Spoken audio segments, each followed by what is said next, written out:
샤워 배수구, 베개, 빛이 무서울 만큼 차오르고 머리 말린 손끝까지 허전하셨죠. 검은 옷에 먼지처럼 붙고 조명 아래 정수리와 바람 앞 이마 라인이 더 신경 쓰이셨죠. 오늘 확실히 정리해드리겠습니다. 이유도, 해결책도, 지금 바꿀 루틴도 바로 드릴게요. 후기가 좋은 탈모 샴푸 5개를 직접 써보고 기준을 세워 비교했습니다.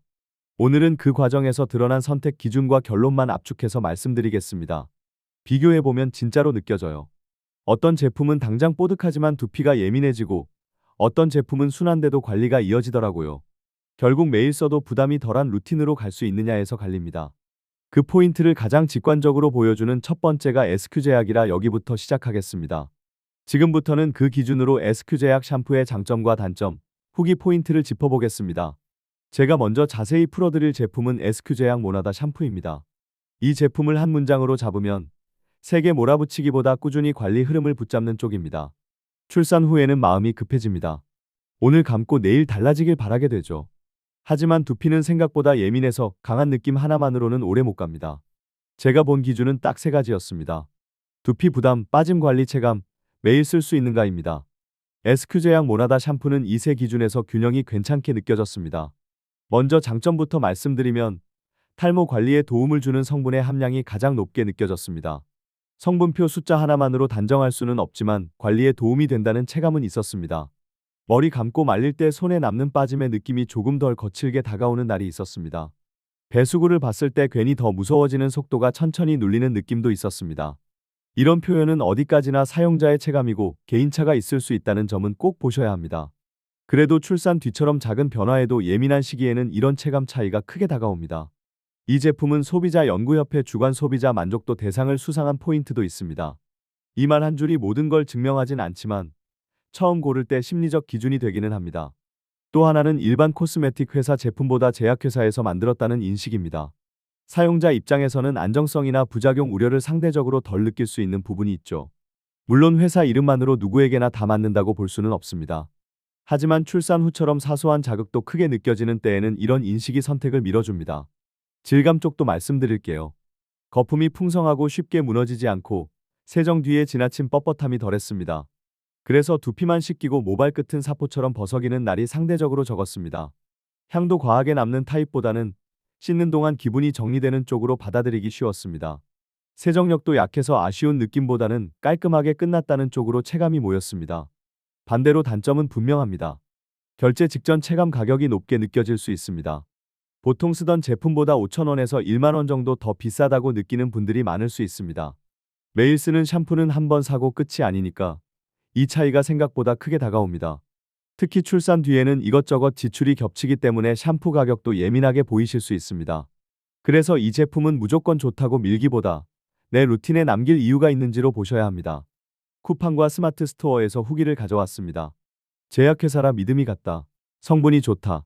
출산 후에도 자극은 덜한데 거품은 잘 나고 관리에 도움이 된 느낌이다. 향이 좋다. 세정력이 좋다. 스트레스 받던 때 두피와 모발이 건강하게 케어받는 느낌이다. 머리카락이 탄탄한 느낌이고 뻣뻣함이 덜하다.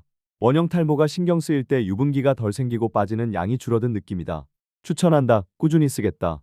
이 세 단락만 봐도 사람들이 어디에 반응하는지 드러납니다. 화려한 문구보다 매일 감을 때 덜 불안하고 덜 예민한 쪽에 마음이 모입니다. 그게 왜 중요하냐고요. 출산 후 빠짐은 숫자보다 감정으로 먼저 무너뜨리기 때문입니다. 샤워할 때 손가락 사이에 걸리는 느낌이 어제보다 많아지면 마음이 먼저 철렁합니다. 배수구는 금방 막히는 것처럼 보이고 검은 티셔츠 위 머리카락은 더 또렷하게 보입니다. 아침 베개 위에 떨어진 몇 올이 하루의 기분을 통째로 꺾어버릴 때도 있습니다. 조명 아래 정수리와 가르마는 괜히 더 비어 보이고 바람이 불면 이마 라인이 신경 쓰입니다. 드라이를 마치고 손바닥을 봤을 때 남아있는 몇 올이 유난히 크게 느껴지기도 하죠. 이때 사람은 더 세게 씻고 싶어집니다. 뭐라도 확실한 걸 해야 할 것 같아서요. 그런데 여기서 강하게 몰아붙이면 두피는 관리가 아니라 공격으로 받아들일 수 있습니다. 오히려 불안이 커질수록 수면이 흔들리고 수면이 흔들리면 두피 컨디션도 같이 흔들립니다. 스트레스가 쌓이면 몸은 사소한 자극에도 예민해지고 그 예민함이 두피로 번질 수 있습니다. 출산 뒤에는 생활 리듬이 깨지기 쉬워서 이런 흔들림이 더 크게 느껴지는 분들도 있습니다. 거기에 세정이 너무 자극적이면 두피는 깨끗해진 게 아니라 지쳐버릴 수 있습니다. 샴푸 잔여물이 남아도 답답하고 과한 열드라이는 두피 표면을 더 민감하게 만들 수 있습니다. 젖은 채로 오래 두거나 급해서 뜨거운 바람을 가까이 쏘는 습관도 좋지 않습니다. 며칠만 쓰고 결론 내리는 습관도 문제입니다. 그 사이에는 늘 기대와 실망만 반복됩니다. 오늘 좋으면 정착, 내일 빠지면 교체, 모레 간지러우면 포기. 이렇게 가면 루틴이 없습니다. 두피는 이벤트보다 일관성에 더 반응합니다. 특히 출산 후에는 더 그렇습니다. 그래서 샴푸는 이름보다 방법이 중요해집니다. 여기서부터가 진짜 관리의 시작입니다. 먼저 물 온도부터 낮춰주세요. 뜨거운 물은 시원하지만 두피에는 자극으로 남기 쉽습니다. 미지근한 물로 충분히 적시는 것만으로도 두피 표면의 긴장이 꽤 풀립니다. 샴푸를 바로 두피에 찍어 바르기보다 손에서 먼저 충분히 거품을 내는 게 좋습니다. 거품이 쿠션 역할을 해야 손가락 마찰이 줄고 쓸데없는 자극도 덜어낼 수 있습니다. 씻을 때 중심은 모발보다 두피입니다. 길이보다 뿌리를 씻는다는 감각으로 들어가세요. 손톱으로 긁는 순간 시원함은 있지만 예민한 두피에는 미세한 부담이 쌓일 수 있습니다. 지문으로 눌러가듯 천천히 움직여주세요. 문지르기보다 풀어준다는 느낌이 좋습니다. 특히 정수리와 가르마 주변은 급하게 문지르지 말고 방향을 바꿔가며 부드럽게 가세요. 옆통수와 귀 뒤는 의외로 자주 놓칩니다.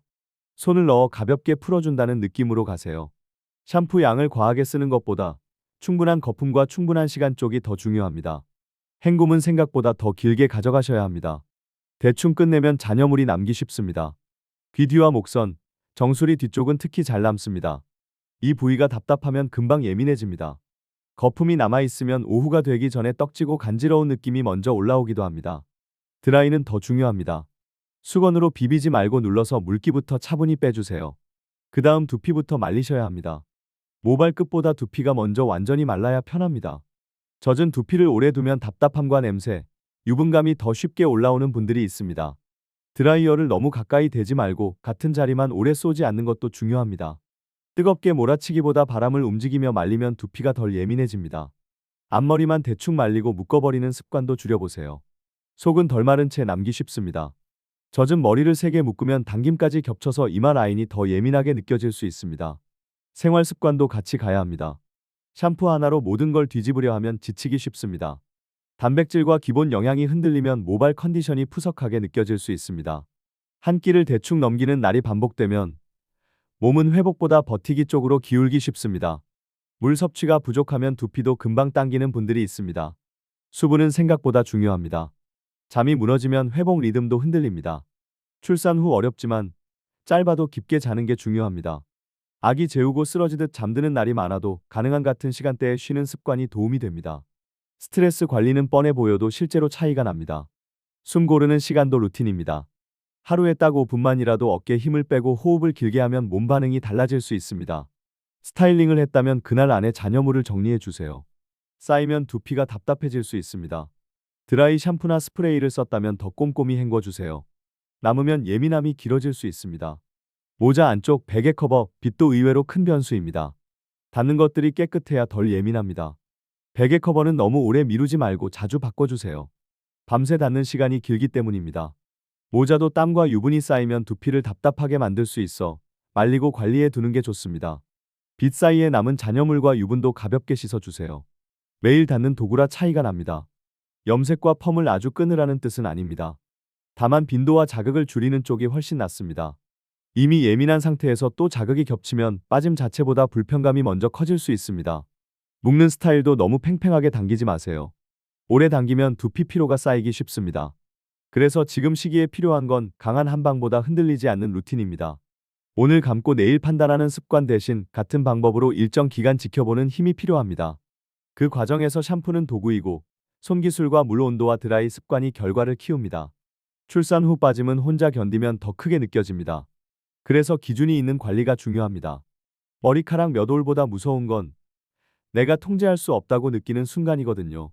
하지만 오늘부터는 통제할 수 있는 것들이 분명 있습니다. 물 온도도, 손끝도, 말리는 거리도요.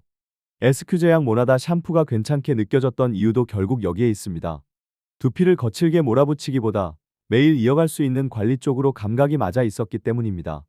가격은 5,000원에서 1만 원 정도 높게 느껴질 수 있어도 남길 이유를 찾는 분들이 있습니다. 제약회사라 믿음이 간다는 반응, 성분이 좋다는 반응도 그런 맥락에서 이어집니다. 매일 쓰는 샴푸는 결국 사용감이 설득합니다. 향과 거품과 헹굼 뒤 느낌이 누적되기 때문입니다. 다만 이 내용은 의학적 진단이 아니고 사용감과 관리 체감에는 개인차가 있을 수 있습니다. 두피 통증이 있거나 진물이 나거나 빠지는 양이 갑자기 확 늘었다면 꼭 상담을 권합니다. 특히 원형으로 비어 보이거나 가려움과 열감이 심하면 혼자 버티지 마시고 전문가를 찾으세요. 관리는 빠를수록 좋지만 조급할수록 흔들립니다. 그래서 오늘은 세개가 아니라 정확하게 가세요. 배수구를 볼 때마다 놀라는 밤도 베개를 보며 한숨 쉬는 아침도 조금씩 달라질 수 있습니다. 샴푸는 시작일 뿐입니다. 두피 중심 세정, 충분한 헹굼, 완전 건조가 흐름을 바꿉니다. 그리고 그 루틴을 며칠이 아니라 꾸준히 이어가 보세요. 그때부터 표정이 먼저 달라지실 겁니다.